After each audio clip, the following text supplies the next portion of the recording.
एक समय की बात है जब गुरुकुल में शिक्षाएं प्रदान की जाती थी। तो गुरुकुल में जो भी शिक्षाएं लेने के लिए आता था, आप सभी को पता ही होगा कि गुरुकुल में अधिकांशतः जो राजा महाराजा हुआ करते थे, उनके बच्चे पढ़ा करते थे। तो एक गांव का एक बहुत ही होनहार छात्र था, उसकी पढ़ने की बहुत ज़्यादा इच्छा थी गुरुकुल में। तो वहाँ के जो भी गुरु होते हैं, वो उसे उस गुरुकुल में प्रवेश देते हैं बिना किसी फीस के। तो बच्चा वहाँ पर गुरुकुल में पढ़ने लग जाता है और काफ़ी वो पढ़ने में होशियार था। तो जितनी भी उनके वहाँ पर परीक्षाएं हुआ करती थी, टेस्ट हुआ करते थे, उसमें वो बहुत ही अव्वल परिणाम लाता था। तो जैसे कि वहाँ पर सभी राजा महाराजा और बड़े बड़े धनी लोगों के बच्चे पढ़ा करते थे, तो वो अक्सर बातें किया करते थे अपने धन दौलत के बारे में कि हमारे यहाँ पर इतना धन है, हमारे पास में इतने सारे गाय है, इतनी सारे बैल है, हमारे पास में इतनी सारी सुख सुविधाएं है। तो सब ऐसी चर्चाएं वहाँ पर हुआ करती थी। तो वो बच्चा जो कि गरीब था, वो भी ये सारी चीजें सुनता था और उसके अंदर भी एक दिन इच्छा जागृत हुई कि क्यों ना मैं भी ज्यादा से ज्यादा पढ़कर आगे चलकर धन कमाऊं। और क्योंकि धन से इतनी सारी सुख सुविधाएं आ सकती है, तो इतना सारा पैसा कमाया जा सकता है, तो उन पैसों से मैं अपनी गरीबी को दूर करूंगा और मैं भी एक बेहतर जीवन जी पाऊंगा और साथ ही साथ अपने घर के लोगों को बेहतर सुख सुविधाएं प्रदान कर पाऊंगा। तो ऐसी वो इच्छा अपने मन के अंदर रखता था।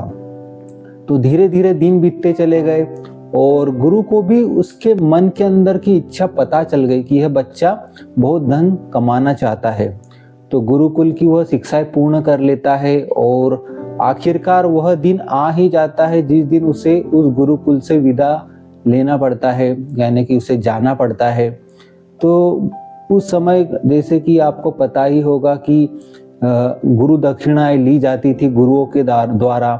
तो वह गुरु से पूछता है कि गुरुजी आपको क्या गुरु दक्षिणा दूं। तो गुरुजी तो उसकी मन की बातें जानते ही थे कि इसके अंदर बहुत ही पहले से इच्छा है कि यह बहुत ज्यादा धन कमाना चाहता है। तो गुरुजी उसे कहते हैं कि मेरी यही इच्छा है और मैं गुरु दक्षिणा के रूप में तुमसे यही चाहता हूँ कि तुम ज्यादा से ज्यादा धन कमाओ और जो भी तुमको मैंने यहाँ पर शिक्षा दी है उसका तुम अपने जीवन में पालन करो। क्योंकि वह बच्चा शुरुआत से ही धन कमाना चाहता था और गरीब परिवार से था, तो वो सारी गुरु की बातों को मानता था और वो वहां से गुरु की बातें सुनकर चला जाता है, आशीर्वाद लेकर वहां से चला जाता है। फिर कुछ दिन बीतते हैं, उसे अब समझ नहीं आ रहा था कि कौन सा काम करूं, क्या करूं जिससे मैं बहुत अधिक धन कमा सकता हूं। तो कहीं से उसे सुनने में आता है कि किसी प्रांत में कोई राजा रहते हैं जिसके दरबार में यदि कोई सुबह सुबह पहुंच जाता है तो वह उसे बहुत सारा धन दान में दे देते हैं। तो उसके कानों पे यह बात पड़ती है। तो जैसे उसके बात पड़ती है तो वह अगले ही दिन उस राजा के दरबार में जाने की सोचता है और अगले ही दिन प्रस्थान कर लेता है। क्योंकि दिन भर यात्रा करने के बाद में वह जब पहुंचता है तो लगभग उसे शाम हो ही जाती है। लेकिन राजा जब भी दान करते थे वह सुबह के समय ही दान करते थे। तो अब शाम में पहुंचने के कारण जो द्वार थे वो सभी बंद हो जाते हैं। तो वो बहुत ही निराश हो जाता है क्योंकि वह शाम में पहुंचा था, लेकिन उसके पास में उम्मीद जगी हुई थी। तो रात भर उसी राजमहल के बाहर वह इंतजार करता रहता है कि सुबह उठते ही मैं राज दरबार में पहुंच जाऊंगा और जितना अधिक हो सके मैं उतना धन मांगूंगा। तो रात भर वह इंतजार करता है, बहुत ज्यादा सोचता है कि मैं क्या मांगूंगा, कैसे मांगूंगा, मैं डर तो नहीं जाऊंगा कहीं राजा के सामने। तो काफी सारे ऐसे उसके विचार चल रहे थे। उसके लिए हर एक सेकंड भी एक घंटे के बराबर बीत रहा था। तो जैसे ही सुबह होती है, द्वार खुलते हैं, वो राजा के समक्ष प्रस्तुत होता है और राजा उससे पूछता है कि तुम जो चाहते हैं वो मांगो। तो बेचारा रात भर से पहले से जागा हुआ था और सोच रहा था कि अभी क्या मांगू क्या मांगू क्या मांगू। तो उसके मन के अंदर विचार आया कि मैं 100 सोने के सिक्के मांग लेता हूँ। फिर उसके मन के अंदर दूसरा विचार आता है, अरे 100 ही क्यों मांगू, ये तो राजा है, इसके पास तो बहुत ज्यादा धन है, यदि ये थोड़ा और ज्यादा ही दे देगा तो क्या ही इसका हो जाएगा। तो उसके अंदर इच्छा जागृत होती है कि नहीं 1000 मांग लेता हूँ। फिर इच्छा आती कि नहीं 1000 नहीं 1 लाख सिक्के मांग लेता हूँ सोने के। फिर बाद में इच्छा जागृत होती है कि क्यों ना इसका राजमहल ही क्यों ना मांग लो, जब ये दे ही रहा है तो इसका राजमहल ही मांग लेता हूँ। तो फिर क्या करता है वो राजा को बताता है कि मुझे आपका राजमहल चाहिए, मुझे आपकी पूरी सत्ता चाहिए।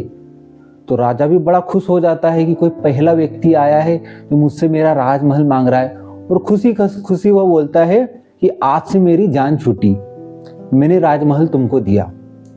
तो बच्चा जो कि जिसने कभी इतना सारा धन नहीं देखा था, जिसने कभी इतनी बड़ी सत्ता नहीं देखी थी, वो उसे मिलने जा रही थी, तो वो सोच भी नहीं सकता था कि ये ऐसा मेरे साथ में कैसे हो सकता है।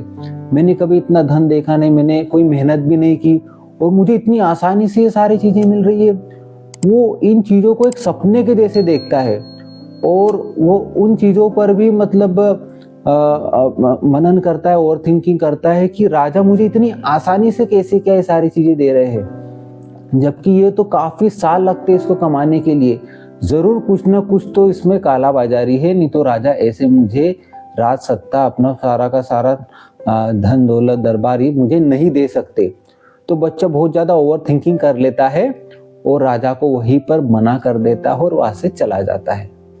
तो अब इस कहानी से हमने क्या समझा? तो इस कहानी में कई सारे पॉइंट है, जैसे कि जो गरीब बच्चा था, जब उसको इतनी सारी धन दौलत मिलने के लिए जब आतुर थी, आ रही थी उसके पास लक्ष्मी चलकर, तो उसने मना क्यों कर दिया? तो पहली चीज तो ये थी कि वो गरीब घर से बिलोंग करता था, गरीब घर से रहने वाला था और होशियार था और गुरु का कहना मानता था। वो सारी की सारी दौलत उसे आसानी से मिल रही थी, तो कहीं ना कहीं उसने इस बात पे तो सोचा ही होगा कि इतनी सारी चीजें संभालने के लिए मेरे अंदर वो काबिलियत है भी या नहीं। तो उसे कहीं ना कहीं लगा होगा कि ये काबिलियत मेरे अंदर नहीं है, मैं नहीं संभाल पाऊंगा, इसलिए मैं इसे नहीं लेता हूँ। या फिर ये विचार भी उसके अंदर आए होंगे कि इसमें कई सारी खामियां हो सकती है, राजा के ऊपर हो सकता है कि कोई दुश्मन घात लगाए बैठा हो, इसलिए वो सत्ता मुझे दे रहे हैं। तो काफी सारे उसके अंदर विचार आए होंगे, इसलिए उसने सत्ता को छोड़कर चला गया। और गुरु की शिक्षा में उससे बताया भी गया होगा कि कोई भी यदि चीज आसानी से मिल रही है तो उसे लेना नहीं चाहिए। तो हो सकता है कि गुरु की शिक्षा को भी वह मान रहा हो। तो ये कहानी के कुछ हिस्से हो सकते हैं जो हम अपनी ओर से सोच के हम बता रहे हैं कि ये पहलू हो सकते हैं, इस कारण उसने उस सत्ता को मना किया होगा, उस आसानी से आने वाले धन को उसने मना कर दिया, ठुकरा दिया। अब इसे हम अपने जीवन से जोड़ते हैं कि हम इस कहानी से क्या सीख सकते हैं। देखिए कि हर कोई व्यक्ति अपने जीवन में धन कमाना चाहता है, पैसा कमाना चाहता है, और क्यों ना कमाए, कमाना भी चाहिए, क्योंकि आज के समय में हम देखते हैं कि धन के बिना हम घर से बाहर निकल भी नहीं सकते हैं। हम यदि बाहर जाते भी है, बस में जाते हैं तो हमको किराया लगता है, मोटरसाइकिल से जाते हैं तो हमको पेट्रोल लगता है, काफ़ी सारी चीज़ें लगती है। और सुबह से लगा कर शाम तक के जितने भी हमारे काम है वहाँ पर हमको पैसा लगता ही लगता है, इसलिए धन कमाना बेहद ज़रूरी है। लेकिन ये चीज़ें भी मायने रखती है कि वो हम किन कामों से कमा रहे हैं। यदि अच्छे कामों से कमा रहे हैं तो चलो ठीक है, लेकिन यदि किसी गलत कामों से यदि हम कमा रहे हैं, जुए से, सट्टे से, या फिर किसी ऐसे गलत कर्म जो किसी को नुकसान पहुंचा रहे हैं, तो वो कमाया हुआ धन भी कोई काम का नहीं है, वो हमें अंत में सुख देता ही नहीं है। चाहे शुरुआत में हमको लगे कि वह उस धन से हम ये खरीद रहे, अच्छा फोन खरीद रहे, अच्छी गाड़ी खरीद रहे, अच्छे कपड़े खरीद रहे, हमारे बच्चों की पढ़ाई चल रही है, हमारा परिवार चल रहा है, हम अच्छा घर बना ले रहे हैं। तो शुरुआत में सारी चीजें सुख सुविधाएं वाली लगती है, लेकिन अंत में वो हमको नुकसान ही देता है, क्योंकि गलत तरीके से कमाया गया धन कभी भी सुख नहीं देता। और यह बात हमें बहुत अच्छे से समझ लेनी चाहिए कि धन मात्र और मात्र एक साधन है जीवन को चलाने के लिए, इससे ज्यादा कुछ भी नहीं है, और हमें इससे ज्यादा इसको मानना भी नहीं है। इससे ज्यादा हम धन को मानने लग जाते तो वहीं से हमारे जो जीवन का संतुलन है वो बिगड़ना शुरू हो जाता है। एक समय हुआ करता था जब ये ऐसी मुद्राएं नहीं हुआ करती थी, नोट नहीं हुआ करते थे, सिक्के नहीं हुआ करते थे, तो उस समय वस्तु विनिमय प्रणाली चलती थी। यानी लोग किसी को यदि कुछ भी खरीदना होता था तो वो एक वस्तु के बदले में दूसरी वस्तु आपस में अदला बदली करते थे। तो इससे ये बात तो हमको समझ ही आती है कि धन केवल और केवल एक साधन है और इससे ज्यादा कुछ भी नहीं है।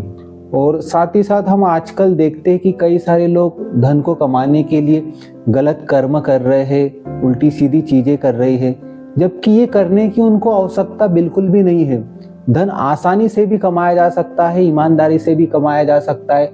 बस आवश्यकता है सही दिशा में पूरी ईमानदारी से, पूरी लगन से, पूरे जुनून से मेहनत करने की। हाँ, थोड़ा समय जरूर लगता है ज्यादा धन कमाने के लिए, लेकिन धन कमाया जा सकता है, बहुत अधिक धन भी कमाया जा सकता है, जितनी आवश्यकता है उतना भी कमाया जा सकता है, और वे सारी इच्छाएं भी पूर्ण की जा सकती है जो हम सोचते हैं। और साथ ही साथ हमको बच्चों को भी ये शिक्षाएं देनी चाहिए कि आप अपने अंदर ऐसे गुण विकसित करो, ऐसी कलाएं विकसित करो, ऐसे कौशल विकसित करो जिससे कि आसानी से चीजों को पाया जा सके, ना कि गलत कामों के द्वारा, चोरी के द्वारा या फिर किसी सट्टे के द्वारा या फिर कोई अलग गलत काम के द्वारा। सारी चीजें आसानी से मिलने के लिए हमको तैयार बैठी है, बस हमें अपनी क्वालिटी को बढ़ाना है। साथ ही साथ माता पिता और अभिभावक को भी इन बातों का ध्यान देना चाहिए कि बच्चे क्या कर रहे हैं, और बच्चे जो सीखते हैं वो बड़ों से ही सीखते हैं कि हमारे बड़े क्या कर रहे हैं। यदि बड़े ही यदि ऐसी झूठ बोलना, बेईमानी करना, ये सारी चीजें कर रहे हैं, इनसे धन कमा रहे हैं या जो भी कर रहे हैं, तो वो बच्चे भी सीखते हैं। तो इन बातों का हमें अपने जीवन में ध्यान रखना बहुत ज्यादा जरूरी है। तो ये चीजें हमने आज इस कहानी से कुछ सीखी है। बाकी जो भी आपको लगता है तो आप कमेंट में अपने राय है, सुझाव है, वो बता सकते हैं।